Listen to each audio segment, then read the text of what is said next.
Olá, pessoal, tudo bem? Eu sou o professor Kim Raoni, da Educação Física. Estamos aqui iniciando a aula 7, que é revisão e avaliação. Então vamos lá, vamos relembrar aí algumas partes das aulas que aprendemos ao longo da unidade 1.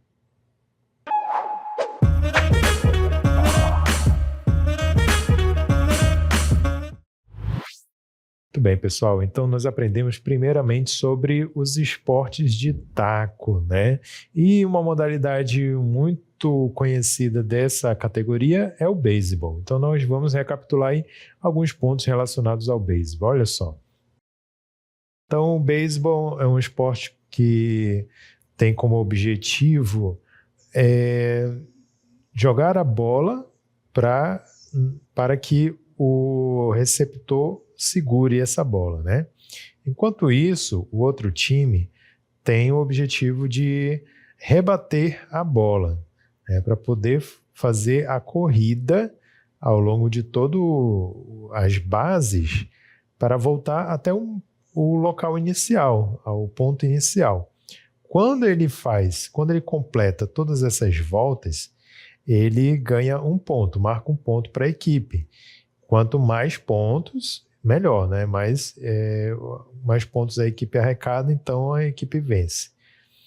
A estrutura básica do jogo é basicamente o seguinte: nós temos os lançadores, que são jogadores responsáveis por arremessar a bola.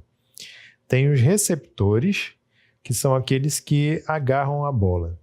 Esses dois são do mesmo time. Além disso, também do mesmo time tem os innings, os strikes, os balls e os outs. Então, todos eles fazem parte ali do mesmo time, que consiste em evitar que a bola seja rebatida. Do time contrário, tem apenas o rebatedor. É o jogador que fica com o taco na mão, e aí ele tem a função de bater na bola de forma que ela vá o mais longe possível, para que não dê tempo dos jogadores recuperarem essa bola e ele consiga, então, finalmente fazer a volta completa, completando assim o run, que é a corrida. Então, o nome certo da pontuação é run, certo? Além disso, nós vamos ter também, vamos voltar lá na cartela, a descrição das bases do campo de jogo, Então, nós vimos que o jogo do beisebol é feito num campo, mas não é um campo retangular igual dos outros esportes, igual do futebol, Ele é um campo num formato parecido de um diamante. Ele tem uma curvatura e também um ângulo no qual está válida ali toda a jogada, A bola ela tem que estar dentro aí desse campo aí. Quando a bola sai, dessa área, então é considerado um home run, ou seja, é dada uma pontuação direta para o rebatedor, porque ele conseguiu bater tão forte que essa bola foi para fora do estádio, e aí então os jogadores nem precisam mais correr para recuperar. Basta mesmo o time receber a pontuação referente a essa jogada, certo? Muito bem, quais são as posições dos jogadores? Nós vimos que tem as posições defensivas, Os defensores são, por incrível que pareça, nós vimos que são aqueles que são responsáveis por arremessar e pegar a bola. Então, todos eles são os defensivos. Nós vamos ter os pitcher, o catcher, os infielders e os outfielders. O pitcher é o arremessador, É o nome para o arremessador. O catcher é o nome para o receptor. Esse daí que a gente vê na imagem, preparado ali para segurar a bola. Os infielders e outfielders são jogadores que também fazem parte do mesmo time e eles ficam distribuídos ao longo do campo. Para quê? Para poder buscar essa bola caso a bola seja rebatida na direção deles. Então, eles são responsáveis por correr e pegar essa bola. E aí, depois que pega a bola, o que faz? Eles têm que correr? Não, tem que devolver lá para o catcher, que é aquele lá da imagem lá que está preparado assim com a luva para pegar a bola. Inclusive nessa imagem a gente vê aí já o final ali do run, né? Esse que está caído no chão, sabe por que ele está caído? É porque com certeza ele completou uma volta antes que essa bola fosse pega pelo catcher, né? Então ele rebateu essa bola com certeza, né? Ele já rebateu essa bola, a bola caiu em alguma direção, aí os infielders ou outfielders, alguém recuperou essa bola. Mas aí simplesmente eles não terminam aí, eles têm que ir jogando a bola um para o outro, né? Cada qual está na sua posição, eles não podem sair correndo, eles têm que ficar jogando a bola um para o outro até que essa bola chegue nas mãos do catcher, que é esse que está com a luva aí. Mas ela tem que chegar antes que o rebatedor volte para a posição inicial. Enquanto isso, né, o rebatedor está correndo lá, está passando pelas bases. E aí, nessa imagem, nós estamos vendo aí o rebatedor, ele saiu correndo, passou por todas as bases, e aí, no momento final, ele conseguiu ali, ó, ele retornou para o seu ponto, e aí, para poder chegar primeiro que a bola, ele se jogou, né, ele se lançou, caindo ao chão, né, e tocando ali no home plate, que é essa área aí, onde ele está. E ele, pelo visto, chegou antes da bola, ó, né? A bola a gente observa que está ainda indo em direção ali à luva do catcher, né? Então aí está configurando um home run, certo? Sobre as funções e responsabilidades de cada posição, nós vimos, né, que cada um é responsável pela função defensiva, né? O pitcher é o arremessador, o catcher é o receptor, os infielders e outfielders são responsáveis por buscar essa bola e lançar um para o outro para retornar à posição de base. E o último jogador, que é o do time contrário, é o rebatedor, né? Só tem ele do seu próprio time, certo? Mas e os outros, o que fazem? Eles ficam sentados olhando. Quando acabar essa rodada, aí inverte. Quem estava na defensiva passa ao ataque. Aí então troca, né? Escolhe um dos jogadores para ser o rebatedor e os outros tudo vão sentar. E os que estavam sentados, eles vão a campo, se tornam também os infielders, outfielders, os pitcher, catcher, certo? Então é isso. Esse foi as principais informações aí sobre o beisebol, né? Ele é muito famoso lá fora, né? Principalmente nos Estados Unidos e no Japão. Aqui no Brasil ele ainda está começando, ainda não tem tanta popularidade assim, né? É conhecido muito mais a forma adaptada dele, que é o softball, né? Então o softball é uma adaptação do beisebol para iniciantes, para crianças, né? E acabou sendo adotado também por adultos, porque ele é uma forma mais simplificada do beisebol. Então, por isso que ele está cada vez mais sendo mais popularizado do que o próprio beisebol, né? Muito bem, depois nós falamos sobre as regras básicas do tênis. Nós vimos aí sobre o tênis de quadra, que é um esporte de rede e parede de rebote, né? Aí já muda a categoria. Já não é mais um esporte de taco, é um esporte de rede e parede.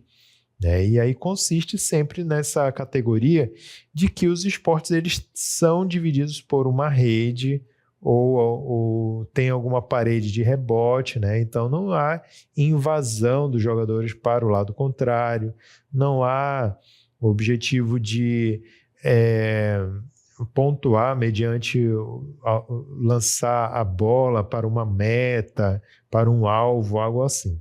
Não tem. O que tem de objetivo, na verdade, é rebater a bola ou algum objeto de forma que o adversário não consiga recuperar essa bola, certo? Então, essas são as características principais dos esportes de rede e parede. Mas aqui no tênis, vamos ver quais são as características principais, né? O objetivo do jogo é você rebater a bola de forma que ela toque 2 vezes no chão sem que o adversário consiga rebater essa bola, né? Então é necessário que a bola ela toque pelo menos 2 vezes para que seja configurado uma pontuação. Ou então é necessário também que o adversário rebata, mas essa bola vá para fora, tá? Ela não toque dentro da área da quadra, ela saia da área da quadra e aí também é configurada uma pontuação ali para o adversário. A estrutura básica do jogo consiste numa pontuação bem diferente, né? Essa pontuação nós vimos que ela se baseia em sets, games e pontos. Qual é a característica de cada uma delas? Vamos começar do menor para o maior. Vamos começar dos pontos, passando para os games e depois para os sets. Então, no jogo do tênis, é necessário que o jogador ele faça 4 pontos, tá bom? Cada ponto tem um nome, uma numeração, tá? Que não é sequencial, né? 1, 2, 3 e 4. Cada pontuação vai equivaler ao quê? 15, tá? O primeiro ponto é o 15, o segundo ponto é o 30, o terceiro é o 40 e o quarto ponto é o game, tá? Aí eles chamam de game, que é a pontuação final, né? Quem consegue atingir o quarto ponto faz o game, certo? E vence o game. Essa pontuação, ela se originou da forma como era marcada antigamente, que era por meio de um aparelho parecido a um relógio de ponteiros, né? Então, à medida que o ponteiro ia andando para um quarto desse círculo, ele ia marcando essa numeração, né? 15, 30, aí ao invés de 45, né, botaram só 40, né? E quando chegava no que seria o 60, né, o minuto 60, aí já seria a pontuação total, né? Completou um círculo, entendeu? Então daí é que vem essa pontuação. Então são 4 pontos, 15, 30, 40 e o game. Muito bem, quem faz toda essa pontuação, ela ganha um game, certo? Mas para poder vencer ainda mais, o jogador, o tenista, ele precisa também acumular, né? Ele precisa vencer 5 games, tá? Então, vai ser a cada 4 pontos vence um game e depois vai vencendo mais 5 games, né? E essa reunião de games, né, vai juntar e vai se tornar o set. Então, para que vença o jogo todo, é necessário que o tenista ele vença 3 sets. Então, cada set tem 5 games, cada game tem 4 pontos. Muito bem, então, sobre essa pontuação, depois dessa pontuação, nós falamos aí sobre a descrição da quadra de tênis, suas diferentes superfícies, né? Então, nós vimos que a quadra de tênis ela tem um formato retangular, né, e ela tem umas dimensões próprias, que nós vamos ver aqui nessa imagem. Acompanhe junto comigo aqui.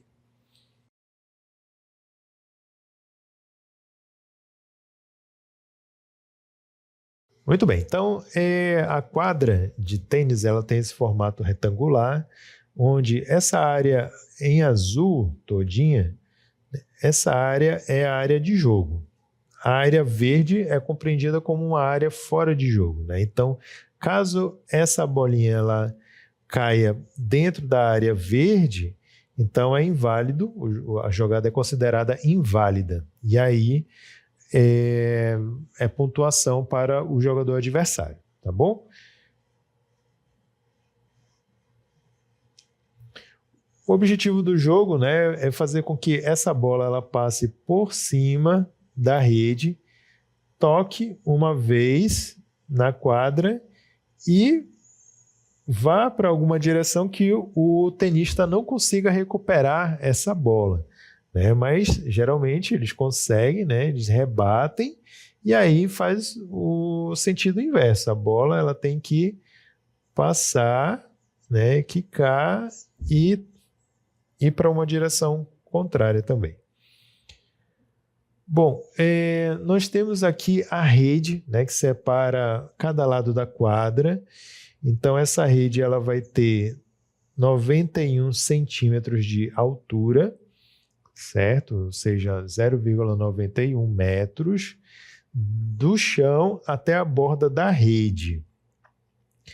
Além disso, tem as hastes aqui do lado, olha. As hastes elas vão ter uma altura um pouquinho maior, de 1,07 m. Tá? Então, essas hastes elas não fazem parte da quadra. Se a bola, por algum acidente, ela rebater na haste e voltar, não é considerado válida essa jogada, não. Bom, a quadra, nessa parte azul, ela vai ter cerca de 23,78 metros de comprimento, ok? Por que é quebrado assim? Por que não fizeram exatamente, por exemplo, 24 metros, né? Por que tem que ser 23,78 metros? Lembre-se da história aí do tênis que nós comentamos, né? Ele surgiu há muito tempo atrás, lá na Inglaterra, baseado num jogo antigo chamado G de Paume, né? Então, justamente por ser de outro país, outra cultura, lá na Inglaterra, o sistema de medição deles, o sistema de unidades, né, que eles utilizam para distâncias, para comprimentos, não é metros, não é o sistema de metros que nós utilizamos aqui no Brasil. Lá eles utilizam jardas, né? Então, as jardas têm uma metragem diferente, tem um valor diferente dos nossos metros, centímetros, né? E tudo mais que a gente utiliza aqui. Então, ao converter um valor em jardas, ele fica dessa forma, né? De jardas para metros, ele vai adquirir um formato assim quebrado, 23,78 metros. Só a metade da quadra vai ter esse valor aqui, ó, 5,50 metros, a área defensiva aqui, ó, essa parte defensiva, e 6,40 metros, essa área aqui de ataque. Ok? De largura, nós vamos ter no total quase 9 metros, né? Um pouco mais de 9 metros de comprimento, ok? Então, essa é a largura total da quadra, ou seja, 10,97 metros de comprimento. Tá bom? Então, o saque tem que ser realizado fora. Então, nós vamos ter aqui, no caso, esse bonequinho aqui, ele vai estar localizado fora da quadra, tá bom? Para realizar o saque, tem que ser fora da quadra, não pode pisar nem sequer na linha de fundo, ele precisa sacar a bola lá fora. E o saque é realizado desta maneira aqui, ó. O jogador ele faz um levantamento da bola, quando ela atinge uma certa altura acima da cabeça, ele então bate na bola no sentido de baixo para cima, impulsionando ela para frente. Tá bom? Então, esse é o saque no tênis de quadra. Muito bem. Então, vamos ver agora as posições e os movimentos básicos. Então,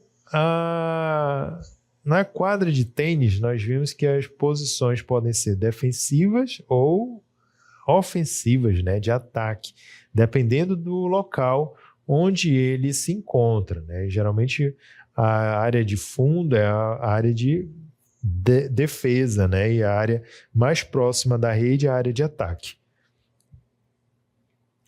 Com relação aos movimentos fundamentais, nós aprendemos aí os forehand, backhand, o saque e o voleio. O forehand, o que é? É o movimento de bater na bola com a palma da mão virada para frente. Então, imaginem aqui que eu estou segurando uma raquete de tênis, com a minha mão direita, certo? Geralmente, os jogadores eles são destros, então, nesse caso, o forehand sempre vai ser aqui, com a palma da mão voltada para frente. Então, quando eu faço esse movimento aqui, é o forehand, tá bom? Rebatendo a bola assim, com a palma da mão para frente. Quando eu faço o movimento contrário, batendo neste sentido aqui, este é o backhand. Então, com o dorso da mão para frente, a palma da mão voltada para mim. Então, quando batendo com a raquete nesse sentido, eu estou fazendo o backhand. Outro movimento que nós vimos é o saque. O saque é aquele que nós mostramos ainda agora na ilustração. O jogador lança a bola para cima e aí bate com a raquete embaixo dela. Então, esse é o saque. É um movimento de colocar a bola em jogo. O voleio já vai ser um movimento mais próximo ali da rede. Imagine que o jogador, o tenista bateu nessa bola e aí eu corri o mais próximo possível, lá próximo da rede, e antes que ela batesse no chão, eu já estava logo rebatendo ela. Então esse é o voleio. É um movimento que eu uso para pegar de surpresa o adversário. Então, como eu estou próximo da rede, eu vou bater mais leve, de forma que ela caia também do outro lado, mais próximo da rede. E aí ele que está lá longe vai ter que se esforçar muito para alcançar essa bola, certo? Além disso, nós vimos sobre as técnicas de movimento e o footwork, que consiste em utilizar passadas largas, manter o corpo mais baixo, E esses movimentos, todos eles também são comuns no jogo do pádel, que foi outro esporte que nós vimos aí também. É um jogo disputado em duplas, a bola é idêntica à do tênis, embora varie na pressão interior. O campo tem algumas diferenças em relação a esse desporto, pois tem 20 metros de comprimento e 10 de largura, com paredes nos fundos e parte das laterais. Alguns mais sofisticados utilizam o vidro ou blindex no lugar das paredes, permitindo excelente visualização do jogo. O restante é cercado por telas ou redes de metal, sendo que o piso pode variar do cimento à grama oficial. Quanto às regras do pádel, nós vimos que o saque é feito por baixo para a quadra do adversário, na diagonal de onde o sacador está. O sacador deve deixar a bola quicar uma vez atrás da linha de saque antes de sacar, e a bola deve ser atingida pelo sacador abaixo do nível da cintura. O jogador devolve a bola quando ela quica na superfície do seu lado ou bate na parede. Um jogador pode jogar a bola contra uma parede em seu próprio lado da quadra, mas não contra as cercas laterais da quadra. Um jogador pode sair da quadra para rebater pelos portões de saída antes que a bola quique 2 vezes no chão. Depois nós vimos também sobre o tênis de mesa, onde acontecem partidas individuais, que são divididas em 7 games de 11 pontos cada, e no caso de empates, em 10 pontos. Vence quem obter primeiro uma diferença de 2 pontos. As partidas por equipe são divididas em 5 games de 11 pontos cada, valendo a mesma regra em caso de empate com 10 pontos. A cada 2 pontos marcados, inverte-se a ordem dos saques. Em duplas, os jogadores da mesma equipe devem se revezar nos toques na bola. Então é isso, gente. Então esses foram os principais conteúdos aí trabalhados ao longo da unidade 1. Tá bom? Espero que todos tenham conseguido acompanhar. A gente vai ficando por aqui.